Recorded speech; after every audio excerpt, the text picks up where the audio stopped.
Everyone to the No Bad Hops podcast. I'm your host Anthony, and today I'm excited to be joined by former Major League pitcher Dominic Leone.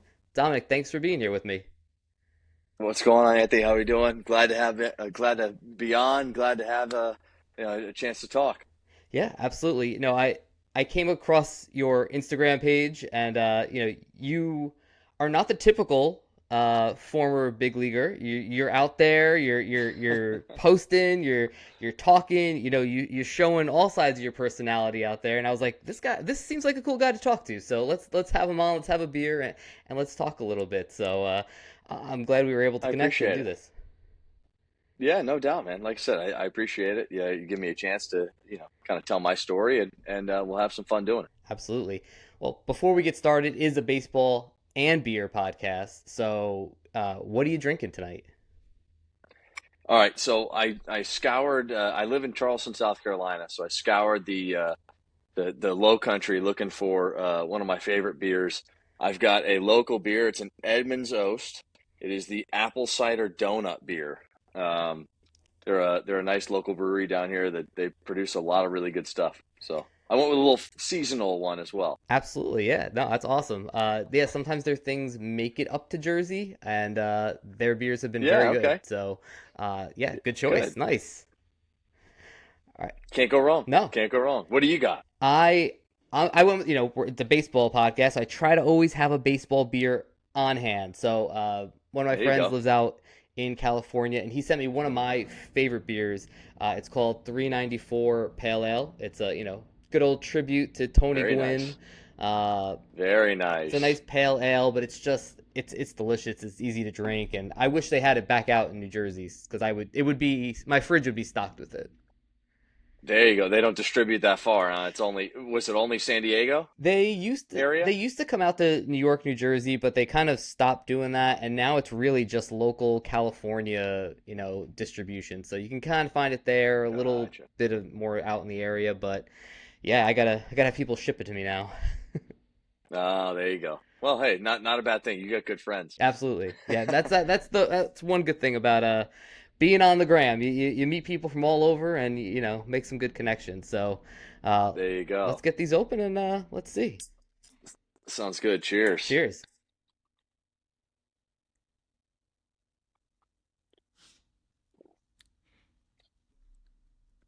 Oh yeah, this makes podcasting so much more fun. So what kind of beer is that? You said apple cider donut. Is it like a IPA? Is it? So it's an It's ale. an ale. Okay. It's yeah, it's an ale. It's brewed. It's got a little bit of lactose in it, vanilla. It's got a little hint of that apple flavor, but not too much, not too, not cidery. But definitely a nice little mix of both. Nice. A little vanilla, a little apple. Yeah, it's pretty good. Awesome.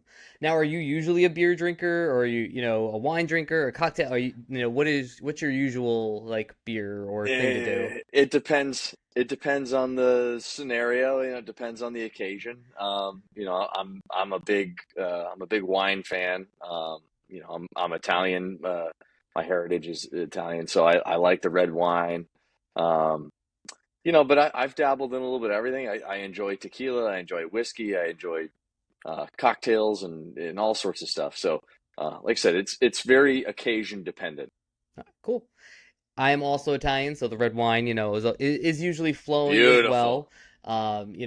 And I do see that you have an affinity for the Italian meats as well. The Yes. gabagools and the Oh, supersads and yes. everything. So You have to. you have to. Um, and you said it's a little difficult finding it down there in South Carolina. Yeah, it is. And I was lucky. My parents had just they made a visit recently, and I laugh because it's like my dad's like, he feels like he's smuggling stuff through the airport, and it's just meat and cheese. It's he's just bringing it down for me. So we had a great time, and really happy that he could bring the local stuff from up there. They're in Rhode Island, Connecticut area. Um, so you got the Providence influence. Nice. So you grew up in Connecticut, correct? Yes. Hmm. Boston Red Sox Yep. fan, or was there another allegiance there? Yeah, so I grew up in a town that was split 60-40. It was Boston 60-40 New York. So I was a Red Sox fan growing up. All right, well, that's okay. We'll still. I'm a Yankees fan. I'm not I'm not shunned from the podcast. no, Okay, we're we'll keep you good. going. We'll keep you on. It's okay. We Fair. can go. You didn't pitch for the Red Sox, so that's a bonus there. So. That's very true. Very true. So you pitched for almost 10 years. Your career spanned a long time throughout the majors. You played for 9 different teams. So you've had a lot of different experiences living in different places. Was there any of the cities that you played in, or even the minor league cities, was there one that you were like, yeah, this is a pretty cool place. I could see myself staying here for a while or coming back to this place. Oh man. Like you said, I played in 9 different organizations and I hit a lot of stops within the organizations as well. So we traveled a lot, we played a lot. I can say um, I had a lot of fun in pretty much every city I went to. Some of the most notable that, when you think about returning to, Seattle, I'm biased to the ones I had my best seasons in. So, Seattle, Toronto, San Francisco. But that's not to say that any of the cities I played in were fantastic, and they all have their unique character. So I'd love to go back to any one of them. Even Reno, the littlest big city. Hey, I'll tell you what, we had a blast that year in 2016 Reno. Oh my gosh, it was fantastic. Yeah, it doesn't scare me away, man. There's great spots in every city. That's awesome.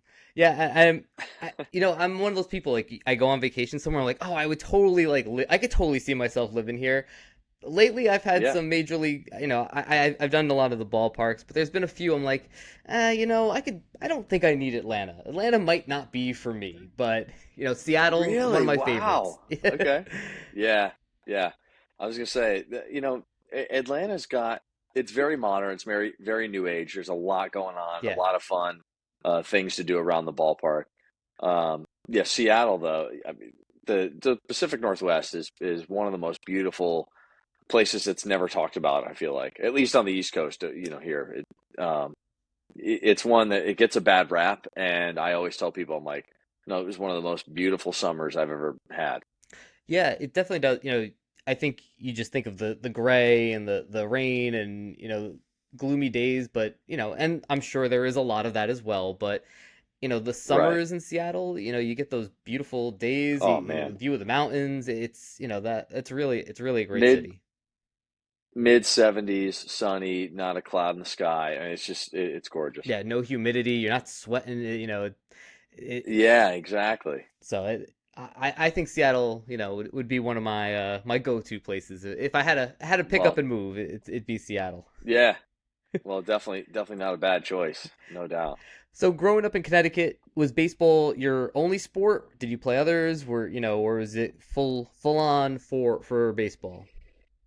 No, I mean I played everything growing up, and then when I finally kind of got to high school is when I played football my freshman year in high school, and then I played basketball all throughout until my junior year, and so that was really honestly basketball was my first love. I grew up a Yukon Huskies fan. I used to go to a ton of games. We lived fairly close to the campus, so my dad would take me to games all the time, and so I loved basketball. Um, and then I realized number one, I was like 5'8", so I didn't think I was getting much taller. And number two, I couldn't shoot, so I'm like, what am I? I was a great athlete. I was a pesky little defender, but I kind of figured that basketball was not going to be my calling, and turns out that I could throw a ball pretty hard. So baseball was the right path. And was there any point where you're like, you said you made that decision, but when you kind of knew, like, all right, I can pursue this further, like this I can take baseball and make it into hopefully a career, but at least through college and get me moving. Yeah, honestly, I was put into some bigger moments in my early high school career. in terms of baseball, playing in state playoffs and having some success against some nice players, some good prospects.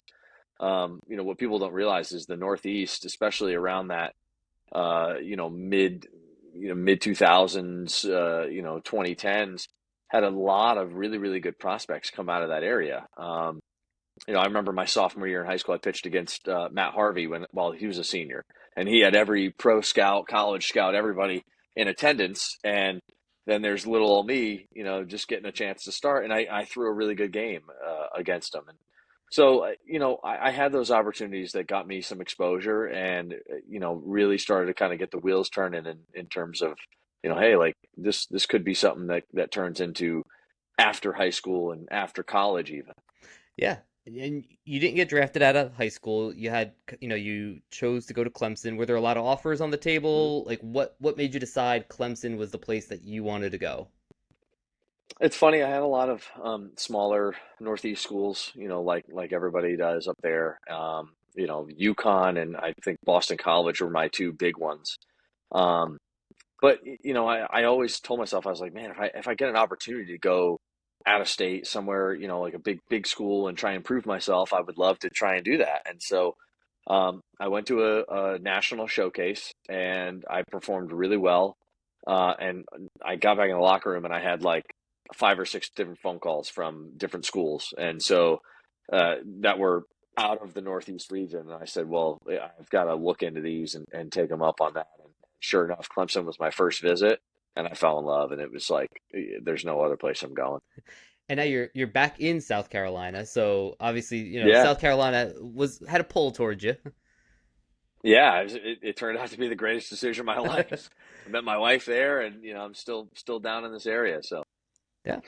So you're at Clemson. You have some big moments pitching. Get your team into the College World Series and everything. Uh, at what was there a point during that time? I know you had some injuries. That started during that time, and you had to change up a little bit of your pitch mix. And there's a story that you learned how to throw the cut fastball by watching videos of Mariano Rivera. How many times did you have to mhm. watch the video to be like, all right, I got this now? I would have to go back and see if like YouTube tracks that my watch history, but it's got to be in the upwards of 20 million. No, I don't know. I mean, it was a ton. I watched it on repeat, because it was one of those things. It just seemed so easy, but yet he had so much success and was able to dominate the league, really up until, I mean, even 2013 is last year, and so I'm like, there's something to it, and if I can just master it, or if I can even get a fraction as good as his was, maybe I'll have some success. And sure enough, it kind of catapulted me to have the career I did. Now, were you always a tinkerer? Was that like were you always playing around and trying to figure out a new grip or sitting with pitchers? I mean, you're in a bullpen, so a lot of time on your Yeah, hands. So is that something that you did a lot of? yeah, for sure. And honestly, it stems back to like when I was a kid, when you're playing wiffle ball in the backyard, like you're always trying to make the ball move a different way, Yeah. right? And so I loved trying to do that. And I always had a knack for being able to spin the baseball. Um, it just came natural to me. I could spin it, I could manipulate it, and then I had good feel. So that's why I think the cutter, took off why it did, because it just I was able to kind of get a feel in my fingertips. It's not a huge change from your four seam fastball, but I was able to just feel that little extra axis change, and next thing you know, I can make the ball move 6, 7, 8 inches glove side. So it was always fun to kind of mix up your pitch mix, and I ended up doing it again later on in my career, actually going into my last season, developing a splitter, and it was one of those things, like the game changes so much, you have to adapt. And so I was always trying to stay ahead of the curve. It's funny you should say, you talk about that. There was an article from, before your last season about best new pitches, and Yeah. your changeup was listed on there as, is this the best new changeup uh, Oh, no for way. for there. It was an MLB article, and it showed your progression at Driveline. Um, Oh, nice. Yeah. so Very cool. going into that last season, you had the best possibly new changeup in the league that they were touting. So was there Oh, was that only. a specific change? Obviously, it was a specific thing you worked on in the off season, but Yeah. uh, like a drive line, was that something you had done before then, or was that your first swar you know going into trying something new like that? Yeah. So I had a really tough year in 2023. A lot of up and down, a lot of moving. I played for four different teams during that year, and I finished in Seattle, and I really stunk it up, which really sucks because I love Seattle, and I was so excited to go back. My first time in 10 years, going back, and um, I really didn't pitch well. And I remember I was at the very end of the season, and I said, "Hey, you know what? Like I'm staring at another." Free agent off season, and I got to do something to stand out. And knowing, seeing the game advance and analytics, kind of take over, I knew I had to kind of dive in. And um, we literally finished the season in Seattle, and I said, well, you know what? I know Driveline's out here. So I called the guys over at Driveline, and I said, hey, I'm interested in coming to get evaluated and just see if I can develop something that's going to help me out next year. And so sure enough, I stayed like a week after the season and went through all their stuff and weight training and pitch design and all that stuff. And that's where the split change was born.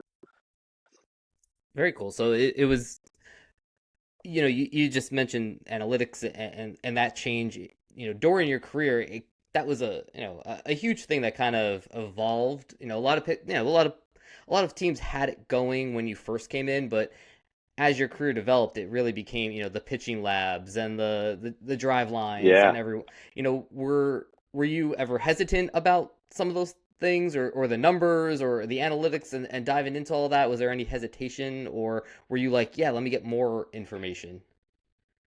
No, for sure. I've always been an old soul, and so I gravitated to a lot of the veteran players throughout my career. And so I had a little bit of the grandpa on his porch yelling at the kids, like, no, that's not the new way. And I learned really quick that you're going to have to adapt, or else, your career is going to be cut short. So I love the old school way of pitching because it was such a feel aspect. You had to really be intuitive. You had to know, read hitters and do things like that. Um, but it also, again, the analytics side of things provides you with um, more clear cut data and clear cut analysis to help you as well. So there's definitely a fine mesh point, that you have to have and have to understand. I wish, personally, I wish it'll never go back to the old way. Right. Never. And I don't wish it to. I wish, though, that guys would come up and maybe stop a little bit of the analysis paralysis type thing, Hmm. where they can read you a spreadsheet like an accountant, right? But you know you get them into a big situation where their heart's pumping and the crowd's yelling at you, and you're on the road, and you've got to make a 2-2 pitch to Shohei Ohtani, and you're like, well, what are you going to do in that moment? You're going to rack through all the numbers and figure out what you're going to throw, or are you going to trust your gut and do just do the damn thing? You know what I'm saying? Yeah. So there's a feel aspect to it too that I wish more of the young guys could understand. Yeah, and I think one of the things that's hopefully starting to happen a little more is um, people understanding that a lot of the analytics are just backing up a lot of what scouts and players already kind of knew and had a feel for, but Yeah. you maybe didn't have a way to like fully quantify it and just say, no, this works. It works more than this, or or I Right. just know isn't always a great reason. And you have two children, I have two children. If I tell them it's just because, I get why a Right. hundred more Right. times. But if I pull out my Right. spreadsheet, I'm sure that solves everything. Well, yeah, exactly. Well, no, but to your point, you're exactly right. That was one of the turning points for me was, I had a tough season in 2018. I had a tough year in 2019 with St. Louis, and it was really kind of when that shift was coming, that analytic shift. And I remember sitting, I was lucky enough to have Mike Maddox and Yadi Molina as my catcher, and I remember sitting in the video room watching video and going through the numbers and going through analytics and like, hey, why are you getting hit? Why are you getting lit up? And this is, you need to stop throwing this, and you have to throw in this area. And it was an eye-opening experience to go, damn, okay, the game's caught up, right? Now it's time to make the adjustment. Now, you had, you threw high 90s, touch 99. You were able to put up the big velocity, but also had the secondary stuff to supplement that. A lot of these pitchers now, you'll see a guy just throw 30 changeups in a row. Like there maybe Yeah. gone a little too far in the off Yeah. speed and the hey, just throw your best pitch and hope for the best. But did you ever get any advice that you kind of felt, counterintuitive to what you were trying to do out there? Oh, for sure. For sure. I've had so many different, you know, pitching coaches and been with so many different organizations that obviously a lot of different eyes see a lot of different things. And yeah, I remember being told, once to, they wanted me to lower my arm slot and stop throwing the cutter. Um, and then later on in my career, it was like, uh, don't throw your two seam. Your two seam's the worst pitch in baseball. And then it was like, 4 years later or 3 years later, it's like, hey, throw your two seam. You throw a two seam, throw it again. So like you could just kind of see the roller coaster going there with the advice. But again, that's more about the game changing and the game evolving and for me who my kind of bread and butter was fastball, cutter, slider. Um, me having the ability to tinker and develop at least decent extra offerings, I think kept me alive. Now, if things worked out a little differently in 2024, and that change up, splitter kind of thing was became your best pitch, would you have just pumped that out there 30 times in a row and just kept going back to it, or would you No, mix the fastball in there every once in a while? no, and look, I don't know if that's part of my downfall, but I'm too stubborn. I'm too hard headed. I love my fastball, right? I was still throwing mid to upper 90s, and Yeah. I like to challenge guys, and with your off speed, you don't feel, yes, you're throwing a competitive pitch, but you don't feel as aggressive with it. And I've always been full effort, full aggression type pitcher. So challenging guys with the fastball was always the most exciting thing for me. And it probably didn't work out as much as I would have loved to in my career, but hey, I'm gonna live and die with it, I guess. Yeah. And I think one of the things that is probably a little underestimated and doesn't come out in the numbers is the confidence in throwing a pitch. They may tell you this 100%. this pitch is what you need to throw in this situation, but you need to throw it with conviction. And if you're not there with it, then is it the best pitch for you? So that was the biggest struggle I had early on, and it goes back to what I was talking about, how I wish pitching, had a little bit more feel emphasis to it. Because yes, when I first got all the numbers, it was like, hey, don't, say you're facing, player X, and they're like, hey, don't, you cannot throw a slider to this guy. He eats up sliders. Um, you know, stay hard, or go in, up, down, whatever. And I would be out on the mound, and I'm like, okay, I've got him in a hole, and this is I've gone fastball, fastball cutter, fastball cutter, fastball cutter. This would be perfect for a slider right here, but then like I don't get it. I get the same thing, fastball cutter, whatever. And I'm like, intuitively, I'm like, I know if I just rip a decent slider here, I got him out, but I went numbers and then it was like, boom, whack, I give him a hit or, give a home run or, you know, there's a lot of those stories that I have. There's also some on the other side as well, right? Where intuitively I think, oh, hey, I'm going to blow a fastball by him right here, and they shoot it in the upper deck, and you know, and the numbers say don't throw him a fastball there. But so, it's a seesaw type, feeling where you're like, how much do I really trust the numbers? And that's why you really have to do a lot of the extra background research, really study the hitters that are going to be in the lineup. And then, baseball's the toughest game for that because, you've got call ups and send downs all the time and you don't know necessarily, who's going to be in the lineup that day. So it made prep work that much more important. Um, it was always important, but you really, really had to hone in on it, unless you had, you know, incredible, godlike stuff.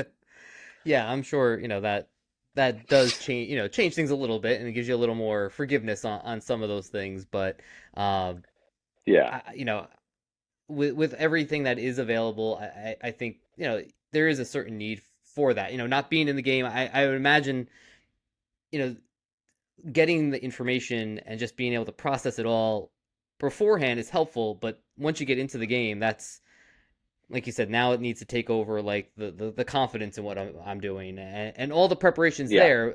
Like when you study for a test, you got it all there. Now you just yeah, got to put it out.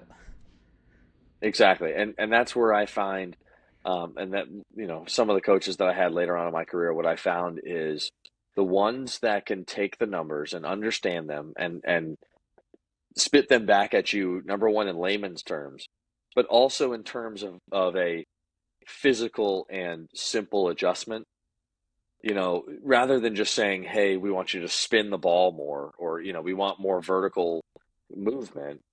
It's hard for you physically to understand, okay, well, how do I create vertical movement?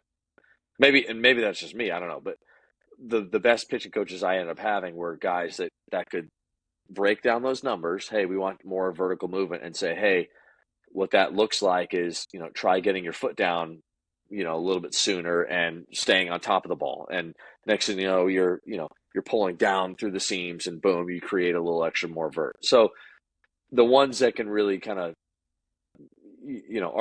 are really good analytically, but then, you know, dumb it down for the Neanderthals like me, and say, hey, make this physical change and the numbers will change.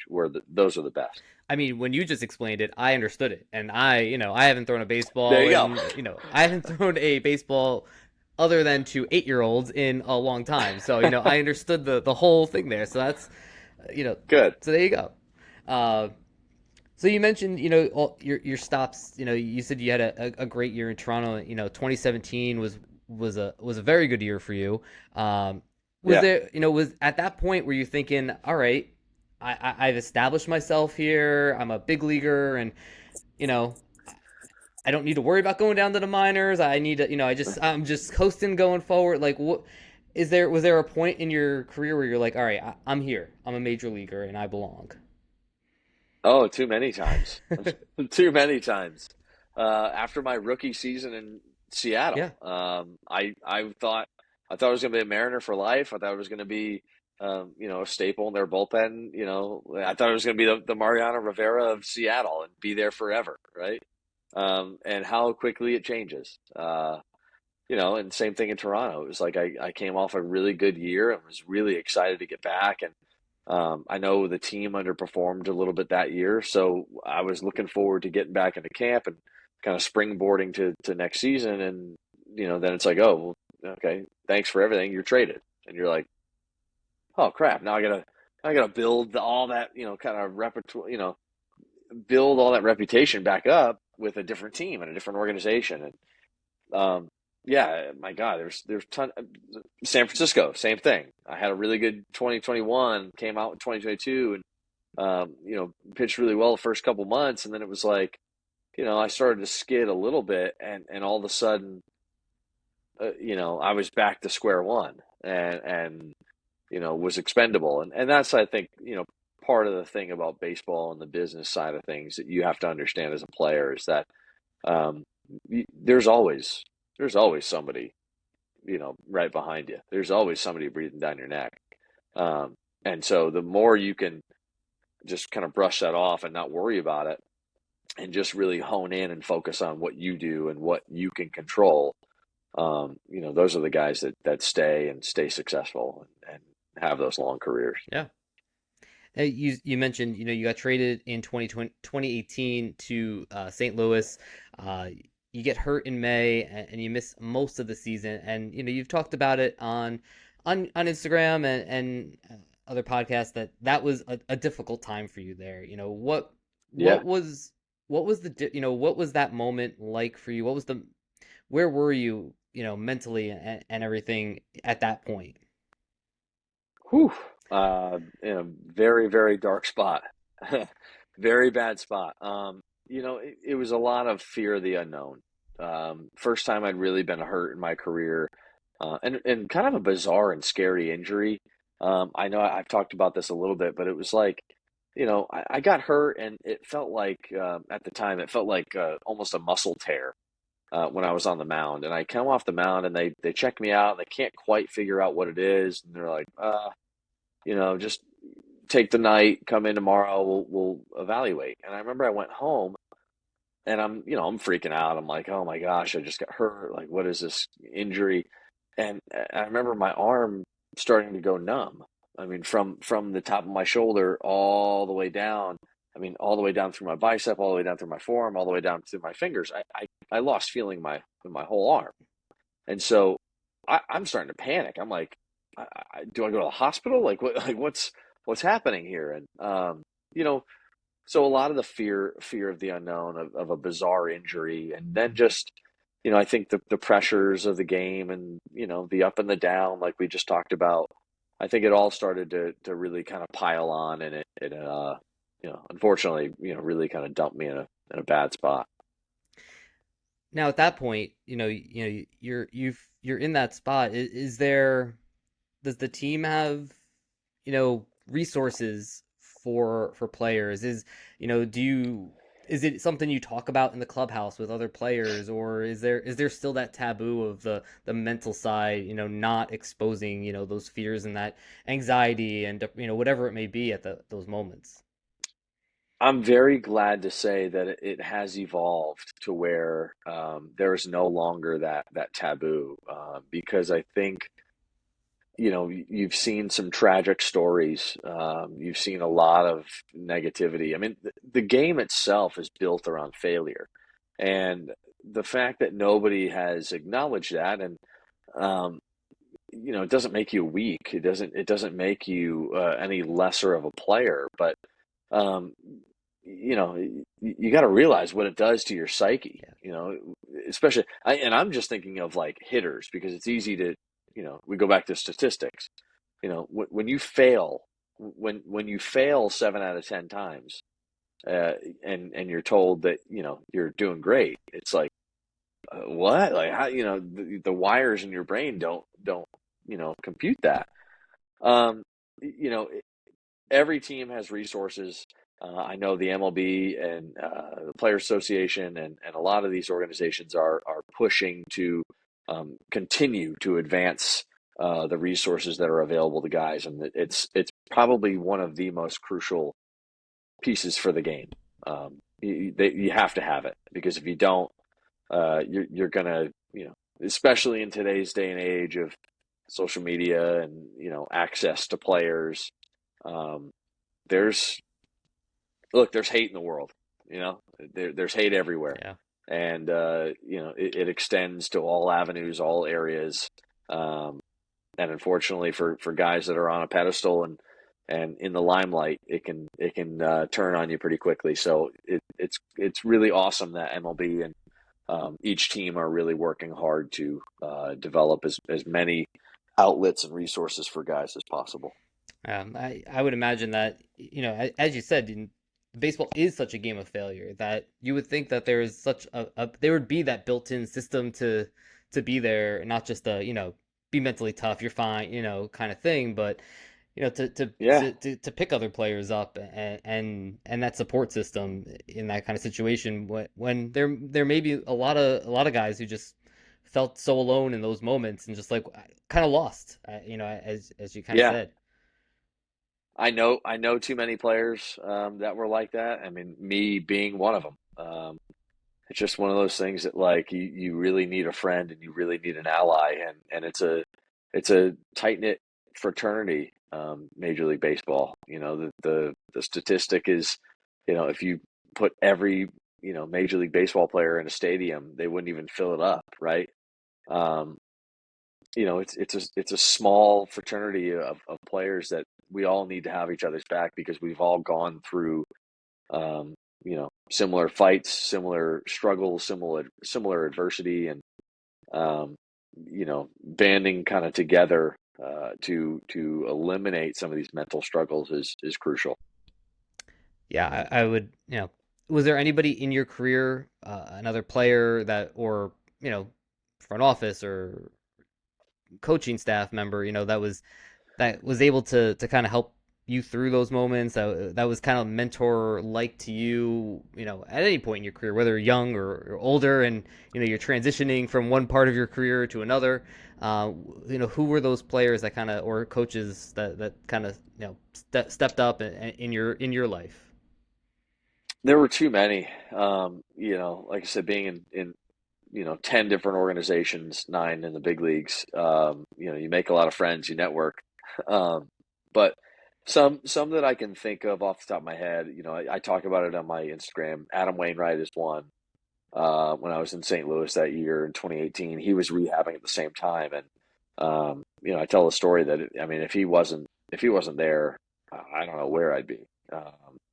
It was such an enlightening moment for me to go into the yard every day, and even though I was in such a bad spot, um, just to talk to him and hear his stories and learn about baseball, but also learn about life.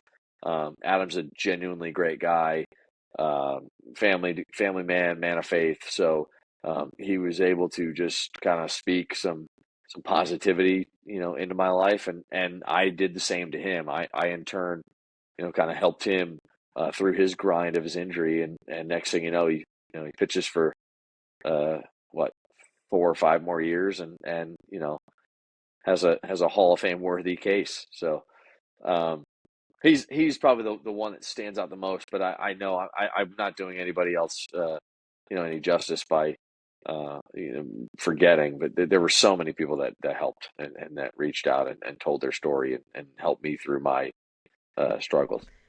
So now, when you are rehabbing, you're with the team, a lot of that. Is there a, is there a disconnect? Do you connect with the other players who are injured, or are you still like sitting in the bullpen? What's your relationship to that team when you're going through those moments? So it's tough because you know you're a part of the team, but you're not. You know what I'm saying? It's like you're still in the clubhouse. You can still chat and hang out with the guys, but the majority of your time is spent in the training room. You're on a training table. You're with a trainer 99% of your time, and then at home, for home games and home series, I would like to go out and be in the bullpen, because it's that's the element. I want to be with the guys. I want to be out in the fans. I want to, see everything. But what's really hard is when you're on the road and you don't travel. And so you're just at the home ballpark and there's a rehab coordinator that stays back and you're by yourself. It's an empty stadium. Kind of a cool aspect in that sense where it's like, you know, you don't necessarily get to see your workplace empty. Um, but again, it could be very lonely, yeah, especially if you're there by yourself. So you go through 2017, you get, your 2018, uh, you change organizations again to Cleveland, and you're kind of chronicling that now in your Instagram. So I don't want to spoil too much, but That's all okay. Yeah, there's plenty of stories. right, good. So So 2021, you pitched for the Giants, and probably one of the best seasons in the history of a storied Giants franchise. oh You wow, strike out Eric Hosmer to clinch the NL West on the last day of the season. It was 107, 108 wins. 107. Yeah, 107 wins, which is an yeah, incredible amount of wins for a team that was not picked to do much that year. Beats the Dodgers, yeah. knocks them out of the NL West championship ring for a moment there. What was that moment like? Being on the mound and being able to celebrate that with your team. That year, like I said, was very, very, very special. Probably probably the most special year that I had during my career. Um, and it's funny because a lot of it started with adversity, and I had a big chip on my shoulder. So you're coming off the COVID year where Right. everything was a mess, again, I had to prove myself. I had to get my name back out there and prove that I still belonged. And so um, I got my opportunity with San Francisco. I had a really good spring training. I felt really confident. I was really high on where I thought I placed, and sure enough, I don't make the team, and I was really upset about that. And honestly, like it was like scorched earth mentality. After that, it was like I'm doing whatever it takes to get me back to the big leagues, and I ultimately got that call up in June 1, and I remember again I had a lot of friends on that team just from spring training and then from other places, and I remember specifically Kurt Casale, my very first game. As I was about to head out to the bullpen, he stopped me and Kurt says he goes, "Hey, go be our damn seventh inning guy." And boom, I ran out there, and honestly, it kind of set the tone for the rest of the season where it was like, I'm doing whatever I can to help this team win, to help, you know, us succeed, but also like I'm gonna put my damn name back on the map. Like people are gonna remember, hey, I'm here to stay. Um, and man, we had a blast. What a season that was.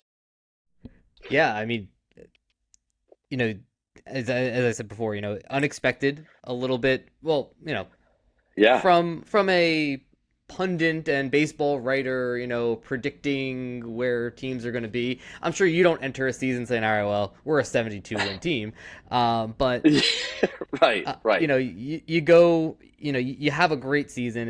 You pitch extremely well. You make the playoffs. As a I kind of want to just talk a minute about the celebrations here because this is a baseball and beer podcast. So you're Yeah. celebrating, you win the NL West crown, and you get to go in the locker room and celebrate that. And I'm sure it's a lot of Bud Heavies and champagne. But were you a goggles guy? Were you wearing any protective gear? Were you just what were who were you? Were you the guy spraying people in the face? What were you? What was your role in the celebration? Oh man, that's so good. So I experienced a division championship with St. Louis in 2019, and got the whole champagne and beer thing with the goggles. And I always remember they said the first time, make sure that you got your goggles on because the champagne burns. Um, but I like to have a good time. And so in 2021, when we clinched, no, I was letting people have it, man. I was grabbing beers and champagne, and I was spraying everybody and just having the best time. Goggles were off. We were just enjoying it, man. It was such a long season, such a long fight, but again, such a good group. Like, I was probably one of the more animated, more wild guys in that clubhouse, but we had so many good characters in there that we all like to have a good time together. So uh, fond memories for sure. We had a blast after that division championship. Awesome. So in 2022, you have another pretty good season with San Francisco. 2023, you bounce around four different teams. You get Yeah. traded to the Angels at the deadline in like a let's get this Shohei Mike Trout team into the playoffs at least once. Yeah. And then you're Yeah. DFA'd, not too much. You're set on waivers a couple weeks later. What was that season? Yeah. Was that one of the tougher seasons for you, just with the movement and being released and getting picked up and all over? Was that one of the more Oh yeah. difficult seasons for you? Oh God, yeah. And again, it all stems back from the start, you know. So spring training, I'm in Texas, and I'm thinking again, I think I have a good chance to make the team. I don't. So I go to AAA. I pitch really well there. I get the opportunity to opt out, and then that starts the roller coaster. The Mets and I'm with all these legends, Scherzer and Verlander and guys like that, and um, you know, was really was really settling in. I know the team wasn't playing well, but really settling in, and then all of a sudden, boom, deadline, traded to Anaheim, and I think it was like Trout, Mike got hurt, like either a week or two before I got there. I forgot what it was, right when I got there, and then I think we lost like seven in a row as soon as all of those trade guys came in, and we're all like, ah, oh, dang, and um, next thing you know, like we see the reports on Twitter and whatnot that we're all on waivers, and we're like, we just got here. What are you talking about? Um, so it was definitely one of the most bizarre seasons I can remember. By far the most bizarre I've had personally. Moving four times, four different apartments and places, and my wife and kids trying to come out and see me, and it was a mess. Did, Just an absolute did you mess. even unpack that season? Did you just have everything in a Oh suitcase at all God. times? I I should have just I should have rented an RV and just drove everywhere because yeah, I mean it was wild. It was like we right when I got unpacked in Texas, it was then I get sent to New York, and so right when I get to New York, we had a little bit of time there, but then it was like okay, I get sent to Anaheim, and so I started living out of my suitcase when I got to Anaheim, and then when I got picked up by Seattle, it's funny. The month of September, we had two off days, and both of them I had to buy flights personally to fly to LA to pack up my apartment that was in LA and pack it all up, whatever, ship stuff out, and then fly back to Seattle and play the next night. So just just crazy, crazy stuff. Again, just something that I don't know. It's fun to look back on, but during the time, I was like, God, it sucks. Yeah, I mean, I'm sure nobody wants on their day off to have to take a flight to go pack their stuff. Like that just seems like Yeah, no, absolute it would have been torture. nice to like go. Yeah, it would have been nice to go hang out in Newport, Newport Beach or something like that. Do something fun. No, it was go back to my apartment and pack up suitcases and pack boxes and bring them to the baseball field, and it was a mess. Crazy. Yeah, and I do remember that trade deadline. They made Los Angeles makes those moves. They were kind of in the playoff hunt, and then dropped seven in a row. And it's like, all right, well now we're out. So Yeah, let's try to recoup a little of the of that money and get under the cap and luxury taxes and yeah, everything.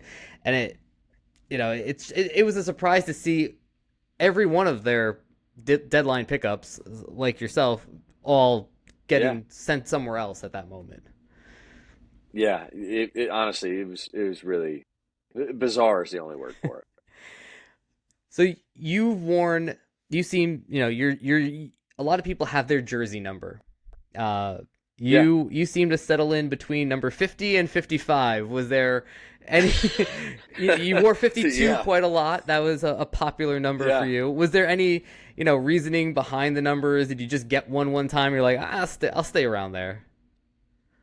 No, yeah, I was gonna say once I got 52 and then I got 54 and I got 51, I said, well, you know what? Like with the amount that I'm moving, I might get to 61, just get it in order. No, it was one of those things that like my rookie year in Seattle, I remember they came to me and said, "Hey, you're number 71 in spring training," and I'm like, "All right, cool.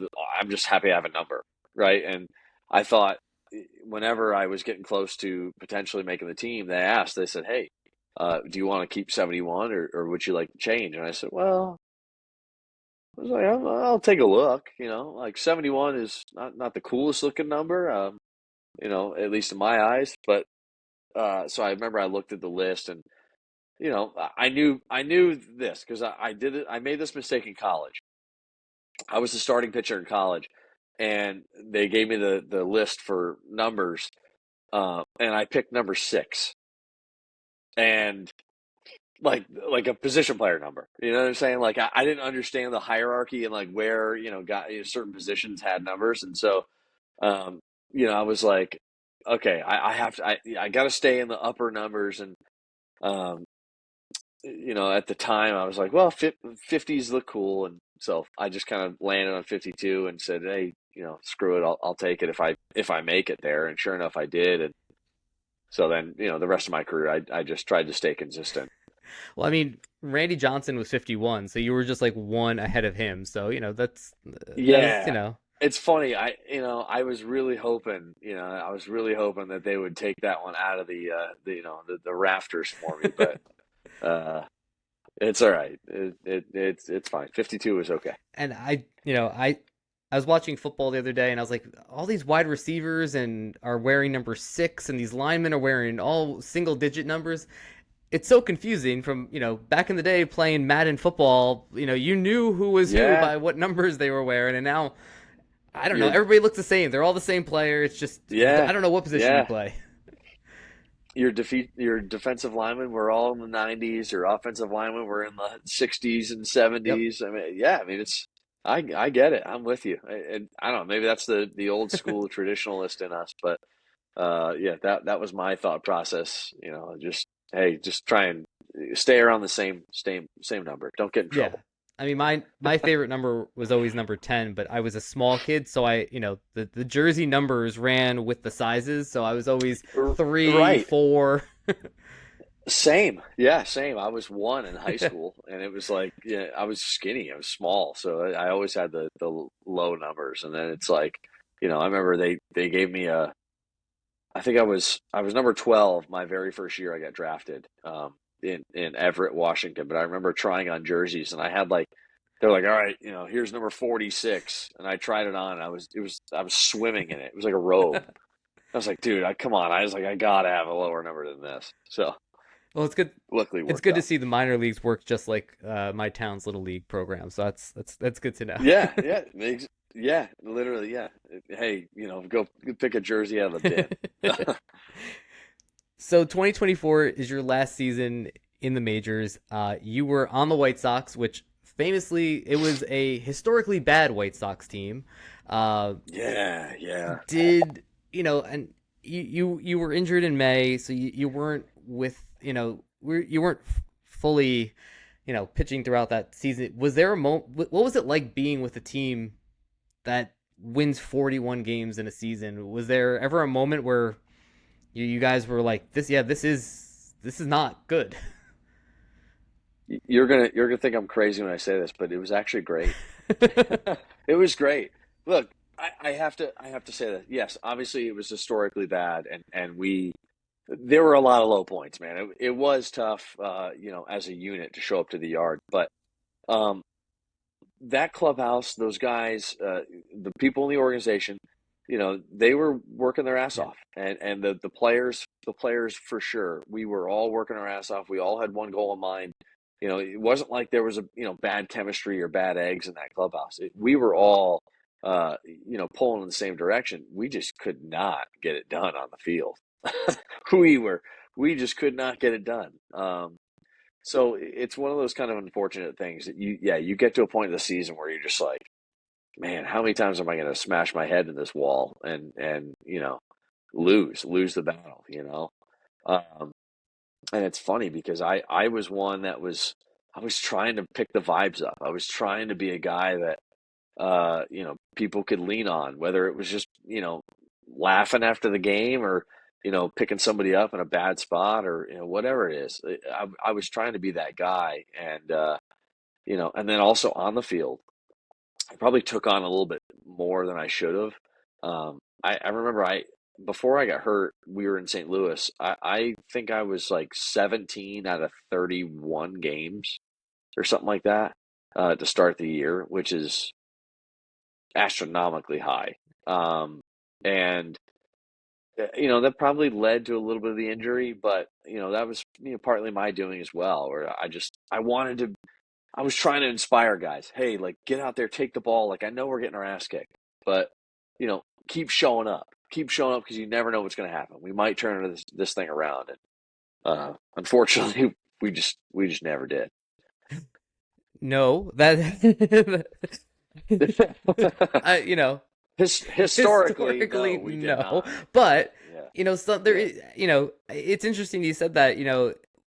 Sometimes adversity brings people together, and while yes, losing's not fun. I mean, everyone wants to win. That's no, you're professional players too. You're there to do a job. It's not like you weren't trying your hardest, and I think that was yeah, a lot of people looking at the team, more thought of it, in oh, this team's horrible, but individually there are guys there who are trying to start careers, continue careers, for trying their sure. best. It wasn't from a lack of trying that this team didn't play No, well. exactly. Exactly, and that is one of the biggest points that I can make about that season. Like I said, all the guys in there were great, and you identify that everyone's fighting for something different. How miserable would it be if you were a rookie on that team and you get called up and it's just you're losing every game and everyone's pissed off and everyone's angry and nobody's hanging out and nobody's talking and you know like what a bad MLB experience that would be for a young kid to get that. So, myself as being one of the veterans on that team, which is even still weird to Yeah, say, but like, I was like, no, man, like I had an amazing rookie year. Not just personally, but like with the players, with the guys. It was such a great vibe. Like this is the big leagues. Let's at least try and have some fun. Like make it feel like the big leagues where you're going to remember the good things, whether there's this many or that many. Remember the good times and you know treat people. Number one with respect, and number two, like treat them with positivity because it's going to hopefully extend stories from that season will hopefully extend down the line where somebody that I played with that was a young guy will say, you know hey man, pick yourself up. I learned from Dom Leone back in 2024 that get your head out of your ass and keep playing hard, man. Like whatever it is. You just hope to pass on that lineage of being a positive, good influence and good teammate. you mentioned you didn't. You became the veteran. You were the veteran. Was there ever the moment where you're like, "Man, I'm the veteran now"? Like did was there that moment where Yes. it clicked for you? Yeah, it was really strange because again, a lot of people in there that I admired, I liked playing with, I liked playing against, and then I get to talking, and it's like, oh, really, I have more service time than you, or oh, I'm 4 years older than you, or and then I'm looking around the clubhouse, and I'm like, damn, like where's where's my walker? Where's my walker and my therapeutic slippers? Like I am the old guy here. Uh, so it was I don't know. It was weird, man. It was crazy. And to be 32, and to be 32 and be like the old guy. I was like, it was bizarre, baffling to me. I mean, not that I can say to the extent of I understand, but I play roller hockey and I am the oldest on my team. I've been playing since I was 14 years old, and now it's like, all right, Oh, I'm playing nice. against kids half my age, and it's like I can't be chasing after them anymore. Yeah, I mean, I remember my rookie year playing with guy, Joe Beimel, Fernando Rodney was up there in years. I mean, Joe was like 37, I think, at the time, 38, and was like, I'm pitched till I'm 50, and I'm like, dang. And then, fast forward to 2024, I'm 32 and I'm like, holy crap, man. I'm ancient to these guys, I'm like showing them my highlights. Hey guys, I did this 10 years ago. They're like, what? They're like, I was in middle school. I'm like, oh. Yeah, there's moments that those moments are the ones that are like, all right. They humble Yeah, they you. They do. humble you really quick. Yeah, Yes. they humble you for sure. So you mentioned that you pitched a lot to start the season. You feel a little something in the elbow. Did you know it was something bad? Did you know the extent of the injury that you had at that time? Not initially. No, not initially. I felt like it was probably just something that I could brush off. Other than that injury in 2018, I'd always kind of been able to brush off whatever was ailing me, and it was only until about 2 or 3 weeks later after that initial injury occurred that I was like, ooh, something's not right here. And I, I I finally put my veteran pants on and said, you know what? Instead of gutting this out, get it taken care of and make sure that you can continue your career and hopefully come back and finish the season strong. And unfortunately, that plan didn't end up working out. Baseball gods got me. So.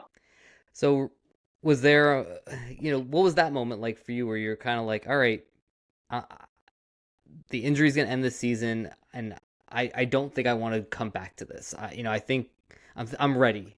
Was there a lot of struggle behind that? What was that process like for you to try to get through and come to grips with?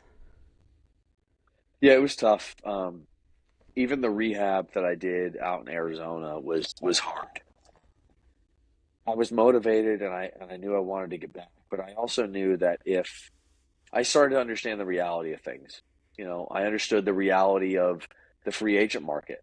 I understood the reality of where I fit within that puzzle piece.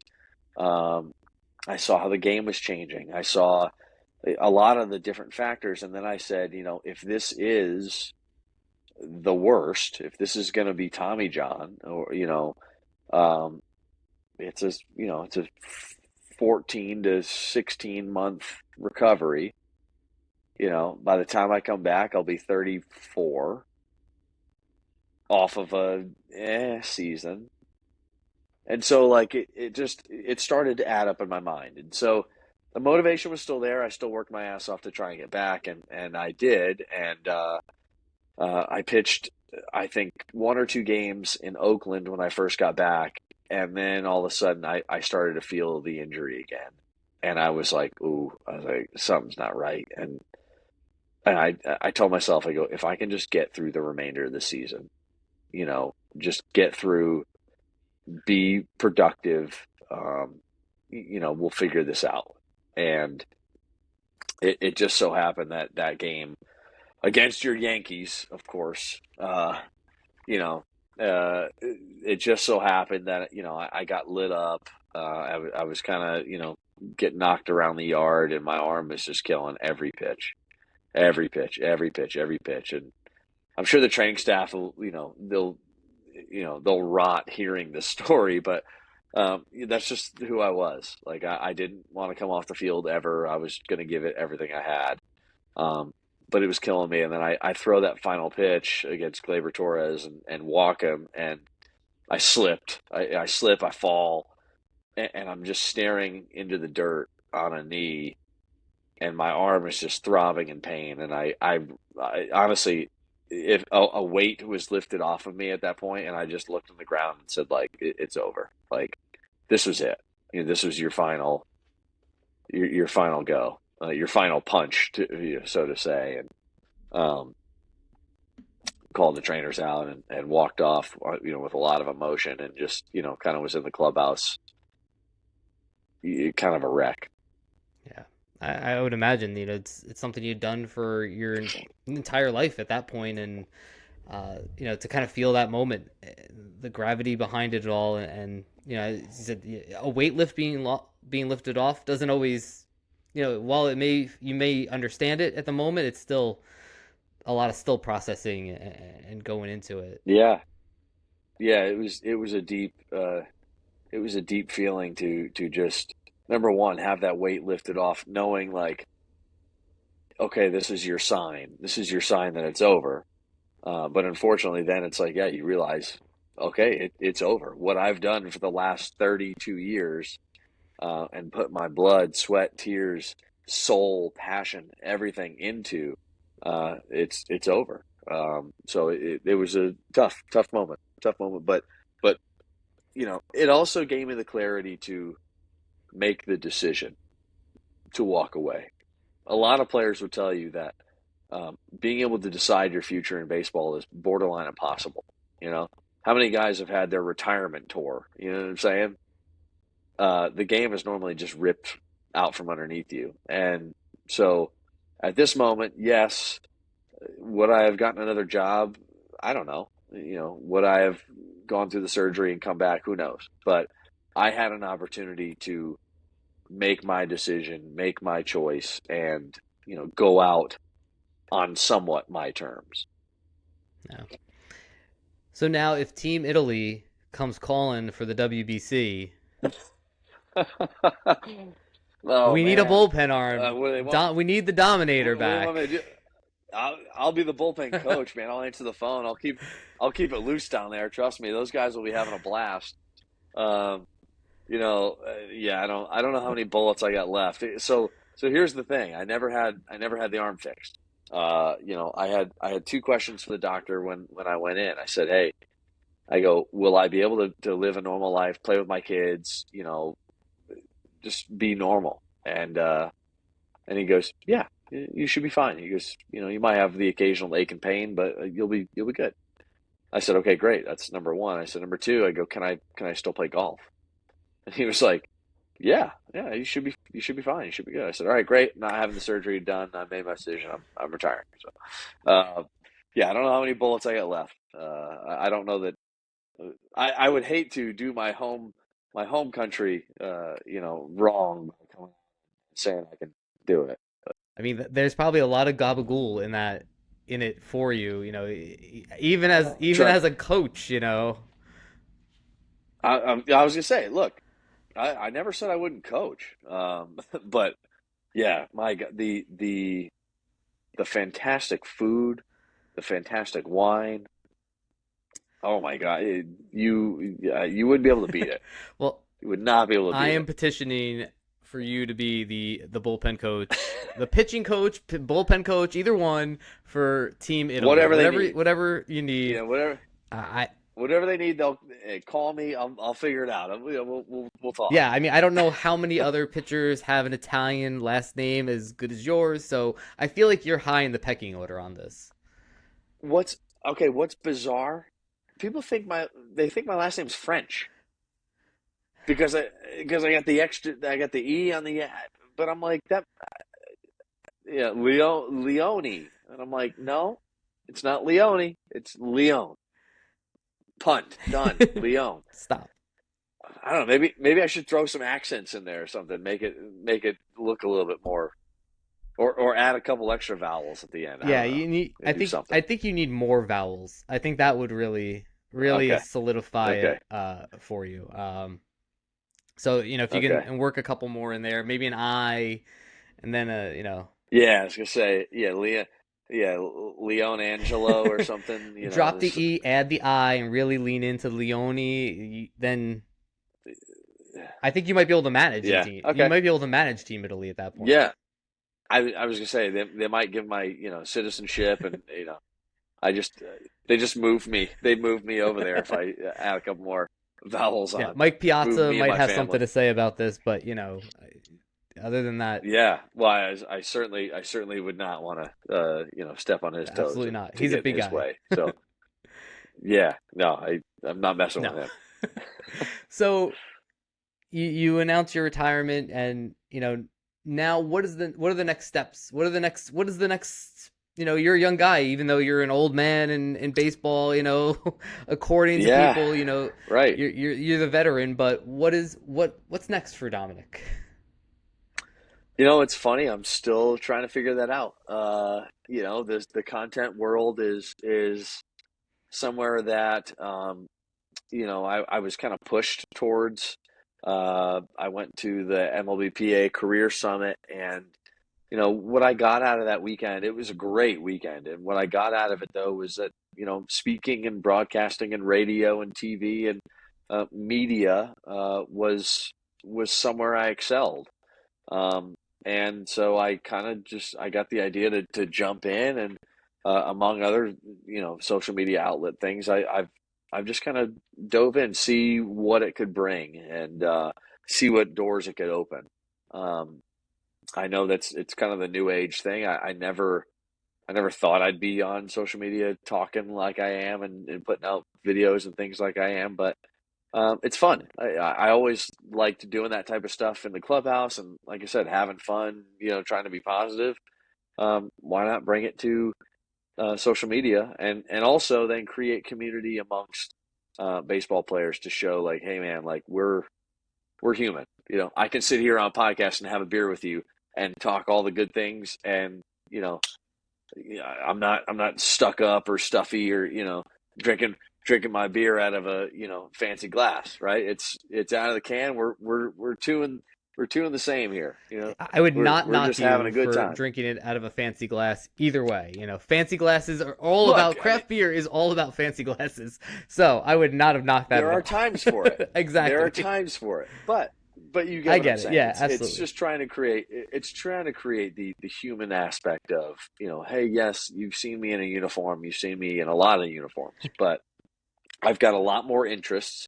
I've got a lot more personality, and I think I can bring some entertainment to people other than what they saw on the field. Absolutely. Just from watching, your reels on Instagram, your videos, you talking, you feel it's natural. And a lot of times, people will say, baseball players, they don't, you think they're going to be this interesting person, and then they're just, a normal guy who, doesn't have a lot to say, but you're interesting. You have, Appreciate a that. funny aspect, not your, you have humor. You're able to Yeah, express I'm it. I'm funny looking. Yeah, I get it. No, I thank you. Yeah, What I'm am I, a funny looking. clown? No, yeah, yeah, exactly. You make me laugh. You make me a bicycle clown. Yeah, yeah. No, I appreciate that. And again, it's just something that I've always been uh, comedic. I like to have a good time. My wife will tell you, sometimes just shut up. You're going too far. Yep. Which as any smart and intelligent woman will tell you. Yeah, I Yeah. get that a lot. Um, yeah, exactly. So, but again, it's just something it's lighthearted, it's fun, and then you get to tell stories and experiences, and share things with people that they wouldn't necessarily know about you. Yeah, I think you and Adam Wainwright would make a good duo on a broadcast together. You got the connection already, Hey, so if you I don't know, man. I got to get on tour. I got to learn how to play an instrument. He's on tour. He's like a full country music that star is now. true. Do you have So, I mean, unless a musical talent at all? no, I'm a great karaokeer. Uh, I'm a great. That's about all I All got. right. I'm a great karaokeer. But actually, yeah, it's funny. In my St. Louis days, I had some solid karaoke performances. One, I believe, at a charity gala. Um, so yeah, it's good. Just raising money, helping, There you go. You could be a backup putting on a singer. show, man. I'm an You could be a entertainer. backup singer Yeah, for Adam Wainwright, and just go on the road. I could. I'll just tell them, make sure you keep my mic off. Just keep the volume off, and I'll be the best backup singer. You just there looking good, bringing up the levels of the There you backup go. singer there. So, uh, There you go. you know, have you thought was coaching ever a consideration? I know you did some, coaching had some coaching experience that Yeah. you've done, but do you want to be back on the road in a uniform in a minor league system? Is that something that interests you, or is it I'm kind of not. I don't want to be on the road anymore. I want to be home. Is there? Yeah. It's tough to, that's a tough life to jump right back into, especially with young Yeah, kids. Um, but it's something I do feel like also could be good at. As much as the media stuff, and it's lighthearted and it's fun, like there is a brain full of baseball knowledge and baseball, uh, stats and things that I can, mechanics and things I can help with. I actually found it very intriguing and interesting to try and help the guys in Chicago my last year. Like I almost, especially when I got hurt, it was like I felt like kind of a coach. I felt like a pseudo coach. Helping guys tinker with their mechanics. Tell them what I see and tell them how the ball spins, and I really could connect with guys that way. And so there's definitely interest there for me to do that and pursue that. Um, like I said, there's the pros and cons to it. The travel and being away from your family, and um, that sort of instability is always tough, but it's also the life that we've all known. So um, it's kind of like if the right situation comes calling, I'm not going to close any doors. But definitely feel strongly about the not only the lighthearted stuff and the fun stuff, but the analytical side, the mechanical side, just the purest form of helping guys propel themselves in their baseball careers. I feel like I'd be pretty good at that. Yeah, I mean, I definitely think the lighthearted, the media.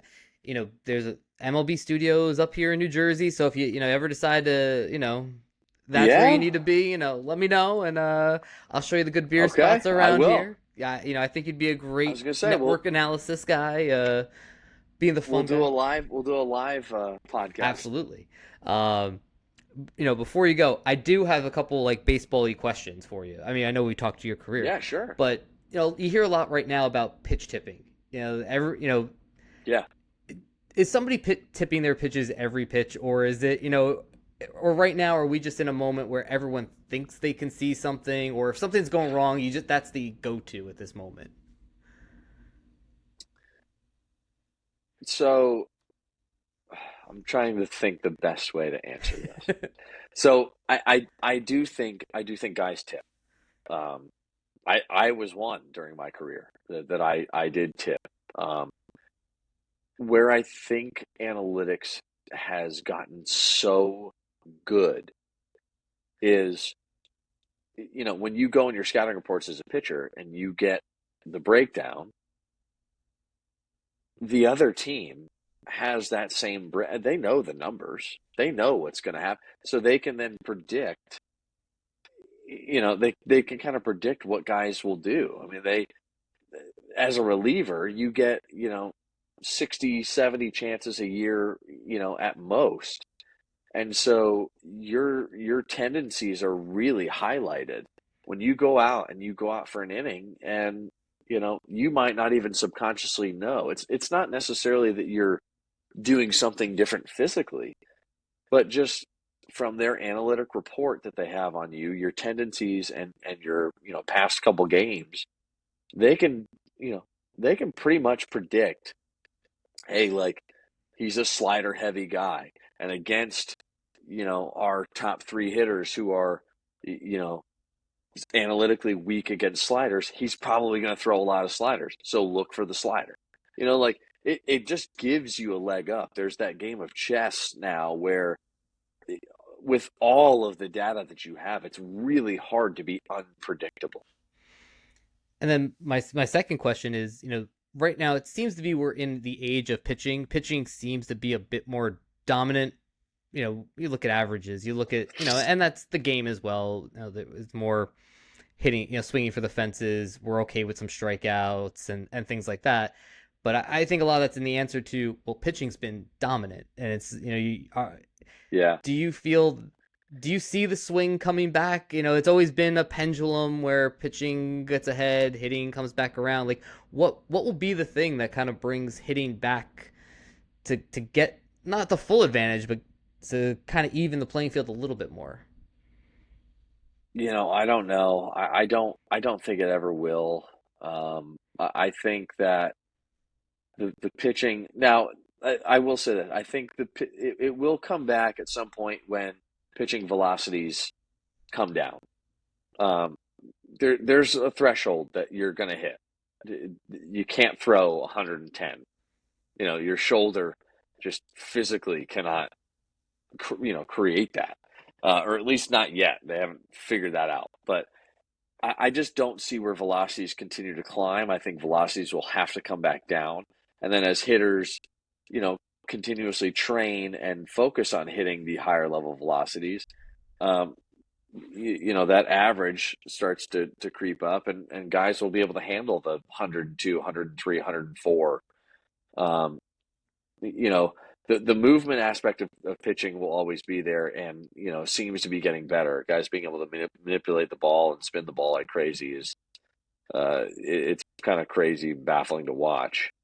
But I do think when pitching velocities ultimately come back down to earth a little bit, um, that's when you'll see maybe hitting kind of have a little spike.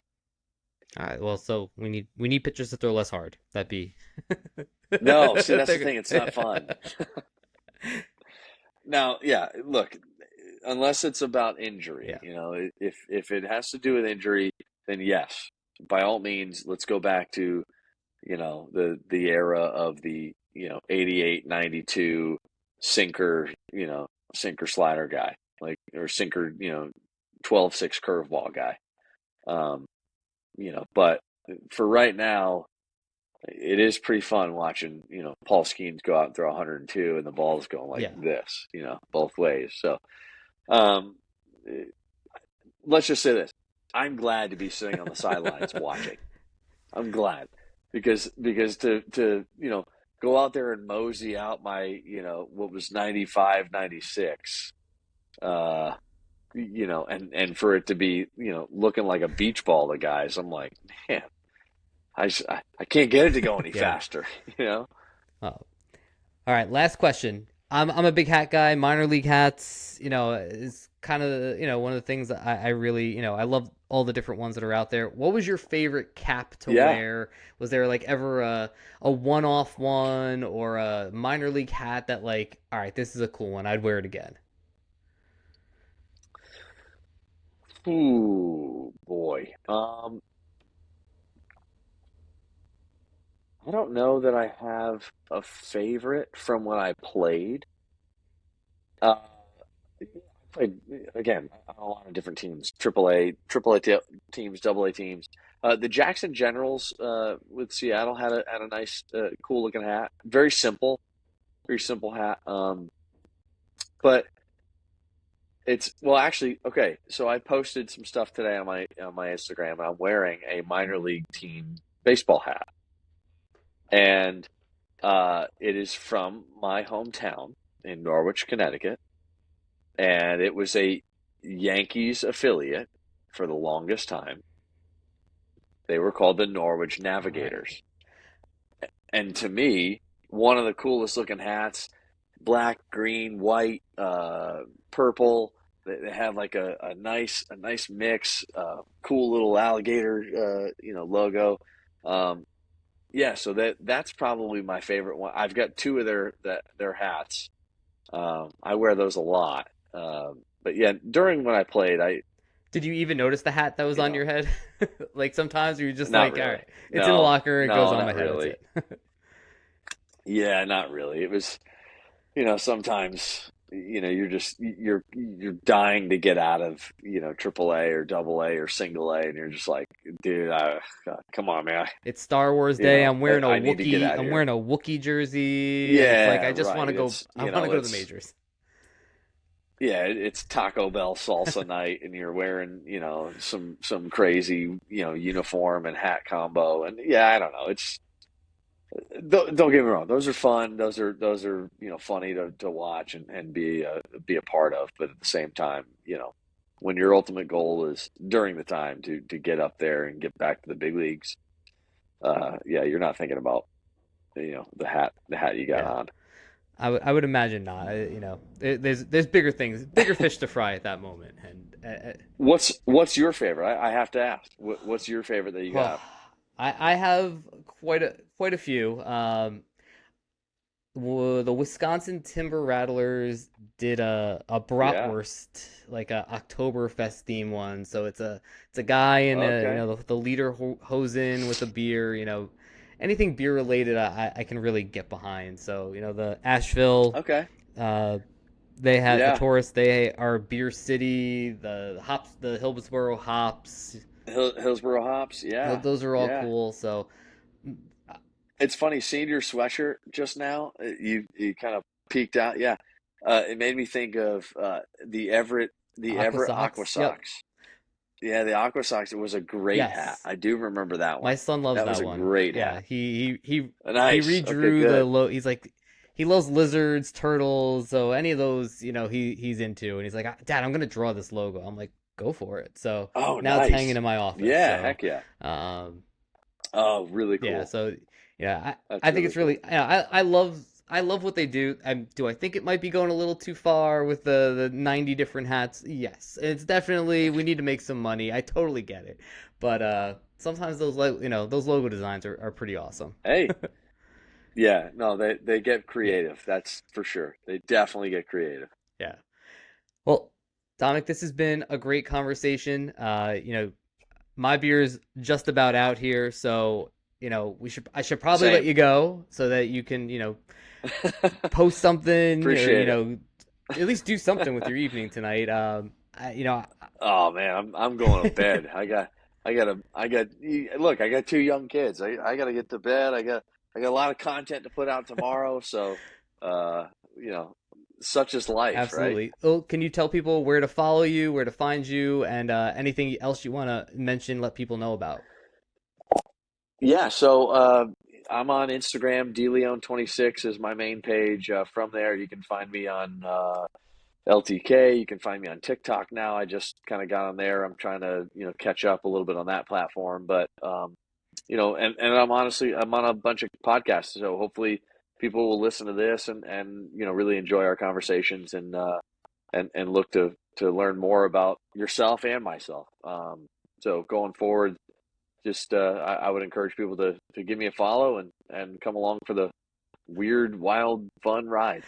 Absolutely. So I appreciate you being here. This is a great conversation, and make sure you are following him. Whether you're looking for baseball stories or eating Italian delicacies at the kitchen counter, Oh which man. is the only proper way to eat them out of the package. They don't even get on the Yeah, bread at you that do it point. up for no, you do it up for Christmas. Yes, But 99% of the time, you're ripping it out of the package. It's got the little cellophane thing on there. Yeah. Oh my gosh, it's it tastes unbelievable. best that way. So uh, Ah, it's unbelievable.